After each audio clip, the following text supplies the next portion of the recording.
Assalamualaikum warahmatullahi wabarakatuh. Nama saya Isma Fitriana. Saya mahasiswa Sekolah Tinggi Ilmu Administrasi Mataram. Saya jurusan Administrasi Negara. Di sini saya akan membahas presentasi yang berjudul Pemuda dan Sosialisasi. Assalamualaikum warahmatullahi wabarakatuh. Kita akan mulai presentasi dengan berjudul Pemuda dan Sosialisasi. Kita lanjut dengan latar belakang. Pemuda adalah masa transisi dari anak-anak menuju dewasa dan berusia 15 sampai 24 tahun. Fase ini adalah fase penting dalam perkembangan individu, di mana mereka mencari identitas, mengeksplorasi minat, dan membangun masa depan. Pemuda memiliki tingkat emosional yang tinggi, yang serba ingin tahu, serta ingin mencoba. Tingkat emosional yang begitu besar membuat mereka bersemangat untuk bangkit dan berjuang untuk mencapai tujuan mereka. Pemuda zaman sekarang sungguh berbeda dengan pemuda zaman dahulu. Pemuda zaman dahulu banyak yang tidak tahu atau masih kurang dalam perkembangan teknologi, seperti sulit mendapatkan informasi karena masih terbatasnya fasilitas untuk mendapatkan informasi, seperti handphone dan internet. Kita lanjut. Sosialisasi adalah proses belajar dan menginternalisasi nilai, norma, dan perilaku yang diterima oleh masyarakat. Proses ini terjadi melalui interaksi dengan keluarga, sekolah, teman, dan lingkungan sekitar. Faktor-faktor apa saja yang mempengaruhi sosialisasi pemuda? 1. Diantaranya keluarga. Keluarga yang termasuk dalam keluarga, orang tua dan keluarga sangat memiliki peran penting dalam membentuk nilai dan perilaku pemuda. 2. Sekolah. Sekolah memainkan peran penting dalam sosialisasi pemuda melalui pendidikan formal dan interaksi dengan teman dan guru. 3. Teman sebaya. Teman sebaya dapat mempengaruhi perilaku dan nilai pemuda. 4. Media massa. Media massa seperti televisi, internet, dan sosmed dapat mempengaruhi persepsi dan perilaku pemuda. Proses sosialisasi pemuda seperti apa? Yaitu 1. Pengamatan. Pemuda itu mengamati dan mempelajari perilaku dan nilai dari lingkungan sekitar. 2. Peniruan. Pemuda meniru perilaku dan nilai yang diamati. 3. Penguatan. Pemuda menerima penguatan atau sanksi atas perilaku dan nilai yang ditunjukkan. 4. Internalisasi. Pemuda menginternalisasi nilai dan perilaku yang diterima. Tujuan kita di sini adalah untuk meningkatkan kesadaran, yaitu meningkatkan kesadaran berupa meningkatkan kesadaran tentang isu-isu yang dihadapi oleh pemuda tentang proses sosialisasi seperti kesenjangan generasi, pengaruh medsos, dan tekanan sosial. 2. Mengidentifikasi tantangan. Mengidentifikasi tantangan yang dihadapi oleh pemuda dalam proses sosialisasi seperti kesulitan beradaptasi, kurangnya dukungan dan stigma sosial. Tujuan yang ketiga, mencari solusi. Mencari solusi untuk mengatasi masalah yang dihadapi oleh pemuda seperti meningkatkan akses ke pendidikan, pelatihan, dan dukungan psikologi. 4. Mendorong partisipasi. Mendorong partisipasi pemuda dalam pengambilan keputusan dan pembangunan masyarakat. 5. Meningkatkan empati. Meningkatkan empati dan pemahaman antara generasi dan kelompok sosial yang berbeda. Kita lanjut. Kajian pustaka. Kajian pustaka ini kita ambil dari www.buku MKDU Ilmu Sosial Dasar oleh Harwan Tiyoko, yang penerbitnya adalah Gunadarma tahun 1997, dan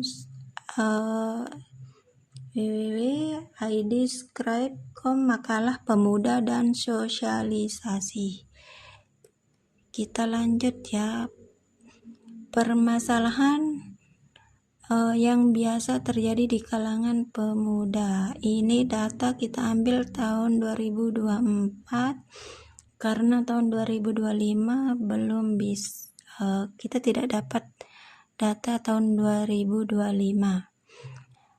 Di mana permasalahannya, 1, gangguan kesehatan mental. Terjadi pada usia 10-21 tahun. Jumlah kasusnya 15,5 juta jiwa. Sumber data kita dapat dari Indonesia National Adolescent Mental Health Survey. Kedua, masalah pengaruh media sosial. Terjadi pada usia 5-26 tahun. Banyaknya 191 juta jiwa. Data dari KPAI dan Kemen P3A. Masalah ketiga, konten kekerasan. Konten kekerasan terjadi pada usia 6-24 tahun, di mana jumlahnya adalah 113 jiwa. Data dari Kemen P3A. Masalah keempat, bullying dan cyberbullying. Terjadi pada usia 6-24. Sebanyak 15.357 jiwa. Data kami dapat dari KPAI dan Kemen P3A. Masalah yang kelima, tekanan sosial. Tekanan sosial itu dari usia 13-25 tahun dengan jumlah 21.175 jiwa. Data kami dapat dari Kemen P3A. Masalah yang keenam, obesitas dan masalah kesehatan. Itu terjadi pada semua usia, berjumlah 8,33 juta jiwa. Data kami dapat dari Kemenkes RI. 7. Permasalahan yang ketujuh yaitu permasalahan akademik, terjadi pada usia 10-22 tahun dengan kasus 4.108 kasus. Data kami dapat dari KPAI. Yang masalah ke-8, penggunaan alkohol dan narkoba, terjadi pada usia 15-64 sebanyak 41.116 jiwa. Data dari BNN. Masalah yang ke-9,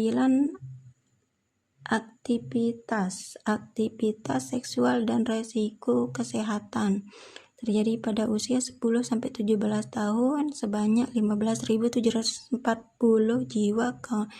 Data kami dapat dari Kemen P3A.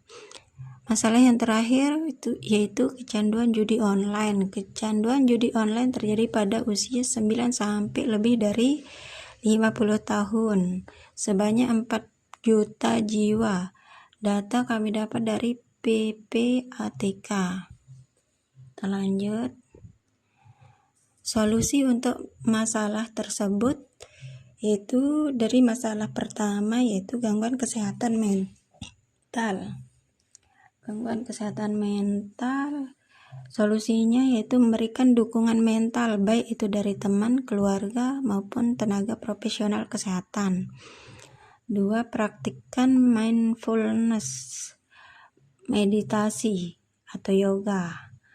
Olahraga teratur, aktivitas fisik dapat mengurangi stres. Lakukan hobi, tidur yang cukup, batasi medsos.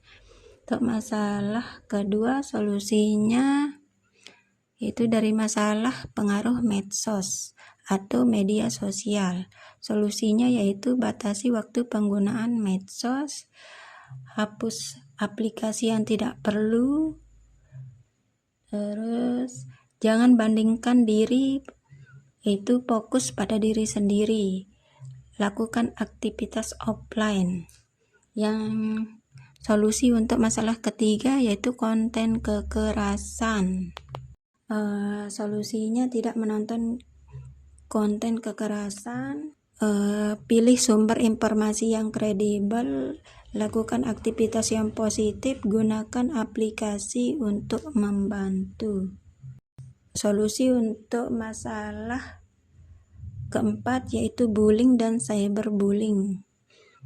Jangan tanggapi, jangan sendirian, laporkan ke pihak berwajib, jangan balas dan cari bantuan. Terus untuk solusi masalah kelima yaitu tekanan sosial, yaitu identifikasi sumber tekanan, tetapkan batasan, yaitu belajar mengatakan tidak, cari dukungan seperti mengobrol bareng teman, keluarga tentang perasaan. Fokus pada diri sendiri, lakukan aktivitas yang menyenangkan, cari lingkungan yang positif. Kita lanjut. Masalah yang keenam yaitu obesitas dan masalah kesehatan. Solusinya, makan makanan yang seimbang, olahraga teratur, kurangi gula dan lemak, minum air yang cukup, tidur yang cukup, atau istirahat yang cukup, konsultasikan dengan dokter. Solusi masalah yang ketujuh yaitu permasalahan akademik. Solusinya, buat jadwal belajar, tentukan atau fokus pada tujuan akademik, minta bantuan dari guru, teman, atau tutor, istirahat yang cukup. Lanjut ke solusi pada masalah yang ke-8, penggunaan alkohol dan narkoba.